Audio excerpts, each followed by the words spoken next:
Hey Recovery Girls, Misty here. Thanks for joining me today.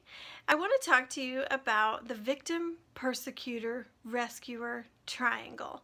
Many of us are familiar with this, even if we've never heard of that triangle. It is a phenomenon we're kind of used to in some of our relationships. It's really easy to get stuck in this cycle in lots of different relationships in our lives, but let's say a husband and wife are doing this dance, and the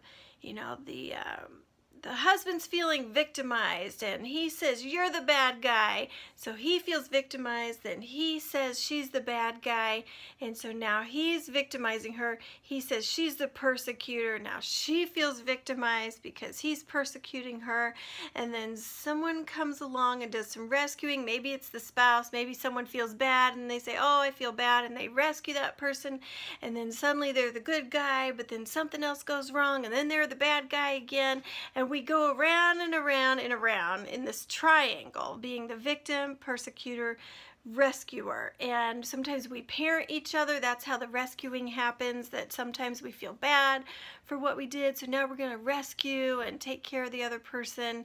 And what happens is that in that cycle, we fail to take responsibility for our own selves, right? So we may be the recipient of negative interaction between our spouses or our children or a coworker, anyone, a friend, but we don't have to fully take on that victim role.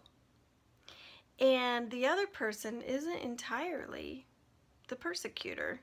They're not entirely bad, and they're not the only one that made mistakes maybe in the relationship. This is outside of a situation where there's obvious victimizing going on in an abuse situation.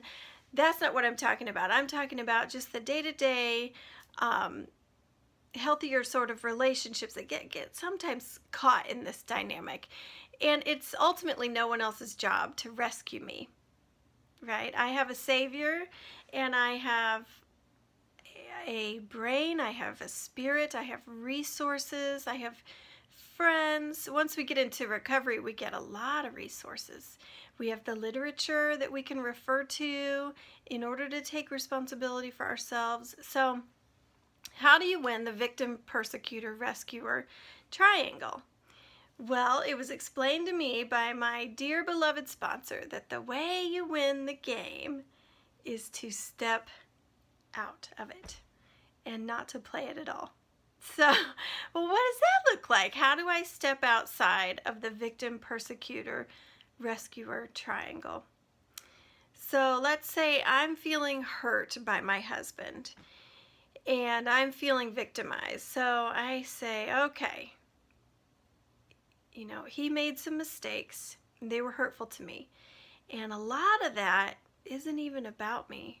It's about how he relates in the world. It's about how he moves within his own wounds and brokenness, and also within the way that he chooses to be in the fullness of himself. And maybe that doesn't particularly appeal to me sometimes.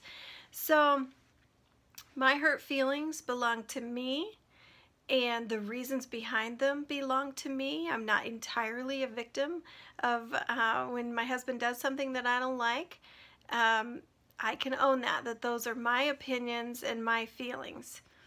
I may bait him sometimes to do some rescuing, but what's the healthier thing to do? The healthier thing is to look at myself and to see what my choices are. So he's not the persecutor in the sense that he's not all bad. He may have done some things that were hurtful, but ultimately I do have choices as to how I'm going to live and move and breathe in the world. So first, I want to connect with my higher power and get centered about who's really on the throne here in all of this, and get connected with him through prayer and meditation.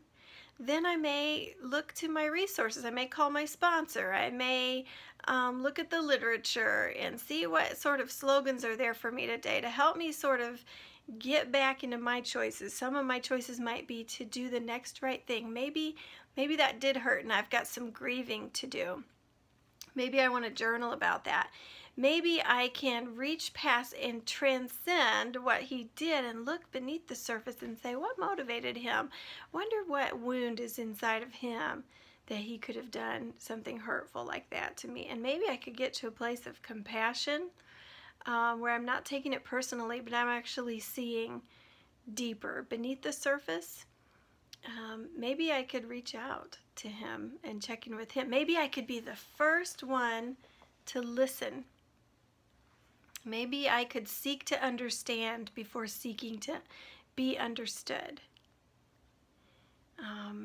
Lots of choices. You know, maybe I could do something kind for him and do something kind for me.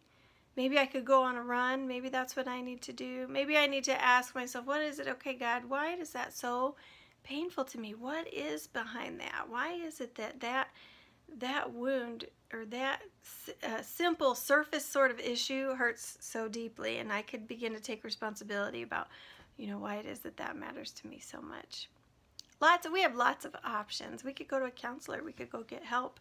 We could practice taking a break and breathing and offering a prayer for the other person or for myself. These are just some ways that we can get out of that cycle, stop the automatic dance that we do, and initiate some peace and serenity and know that God is on his throne. I'm going to be okay. I love this person. He offended me, but maybe I don't have to be offended. Maybe I can stand unoffended because I have a higher power who's ultimately in charge and that I can look to meet my deeper needs. And I can practice new ways with my husband. So I hope that's helpful to you. The way to win the triangle is not to play the game.